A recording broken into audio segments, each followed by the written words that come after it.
Bem, pessoal, então chegamos à aula de número 4 da segunda parte, onde nós vamos falar sobre expansão e retração. O que cada um desses significa? O que eles têm a nos dizer? Vamos ver? Vamos lá. Então, o corpo se expande quando se sente adaptado e se retrai quando se sente ameaçado. Então, no reino animal você vê isso. Aqui um exemplo de um baiacu, aqui aquele sapo, né, que se expande, não sei o nome dele. Aqui um gato, quando ele passa por um nervoso, olha o que acontece com ele.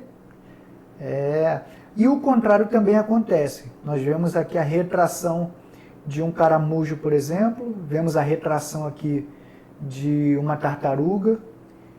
Agora, no que diz respeito ao indivíduo, ao ser humano, não é diferente não, pessoal. Quando nós nos expandimos, tomamos mais espaço. É sinal de que nós estamos mais adaptados, nós estamos mais à vontade. Ou então nós queremos reivindicar esse espaço. Então olha esse exemplo aqui, olha. O homem aqui, ele está com a mão na cintura e com os braços abertos aqui assim.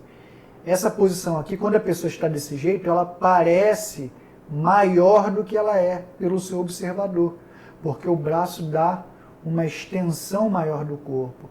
Outra coisa aqui é a perna, olha aqui a distância uma da outra.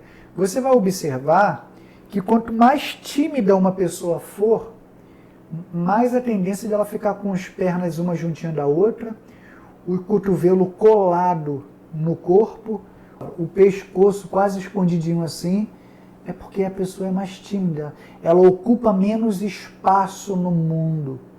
E a pessoa mais expansiva, a pessoa mais... é porque ela sente mais à vontade, mais adaptada, certo? E você pode perceber também, quando um homem ele passa por uma mulher elegante, ele se apruma, se arma. E depois, quando a mulher passa, ele volta de novo. A mulher, mesma coisa, se arruma, né, se expande. Então, essa é a questão da expansão. E o máximo da retração é a posição fetal, né, que tem algumas pessoas que, quando elas entram em estado de choque, elas se fecham, é um desejo inconsciente de retornar à vida intrauterina, onde tinha mais, era mais protegida, vamos assim dizer. Bom, e aqui eu vou dar alguns exemplos de expansão, né, que com o passar do tempo o homem foi criando. Então vou dizer expansão tanto vertical quanto horizontal. Nesse caso é uma expansão vertical, porque ele faz com que a pessoa fique mais alta do que ela realmente é. Aqui, por exemplo, você vê que os reis também, mais alto do que realmente é. Aqui no caso do policial, você vê que o colete é cheio de aparatos, de mecanismos que fazem com que ele pareça mais largo, mais forte, ocupa mais espaço. Aqui, por exemplo, nas religiões também você vê isso. Nas tribos indígenas você vê o pajé usando aquele cocá, aqueles... Enfim. Bom, dei vários exemplos. E aqui, Desmond Morris, que também é um antropólogo, ele dizia o seguinte, que homem baixinho no poder tende a ser tirano. Certo? Ele tende a ser tirano. Então, você pode ver que uma pessoa baixa, quando ela está no governo, isso faz muito sentido. Quando ela está na frente de uma empresa, ela está à frente de um projeto, ela tende a querer que as coisas sejam do jeito dela, tende a ser muito linha dura, né, muito preto no branco. Por quê? Justamente por uma questão de compensação. Isso é inconsciente. Se aplica a todos? Não.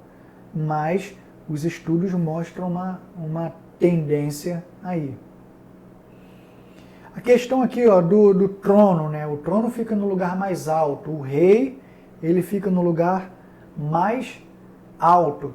E isso pode acontecer também no meio corporativo. Você vê que os maiores diretores, enfim, os executivos, eles tendem a ficar nas partes mais superiores, nos andares mais superiores de uma edificação. Você percebe isso também, que as casas mais caras é da cobertura.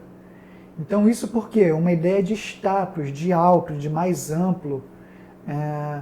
E isso, vamos supor, se você estiver numa reunião, é uma técnica interessante você fazer, sabe o quê? Aumentar o tamanho da sua cadeira. Se você tiver como mexer na parte de baixo da cadeira e elevar, aumenta. Eu já usei muito essa técnica.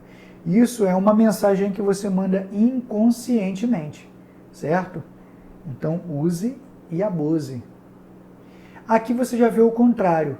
Uma pessoa, quando ela se inclina para outra, ela está reconhecendo a soberania da outra, ela está reconhecendo a outra como uma autoridade, ela está reconhecendo que a outra é maior do que ela, mas não no sentido de guerra, de briga, no sentido de respeito, de honraria. E por isso que muito se usa essa posição de prostração nas religiões. O ficar de joelhos também. Então está dentro desse contexto aí. Ok? Já já nós voltamos para a nossa quinta aula sobre aproximação e afastamento. Até já!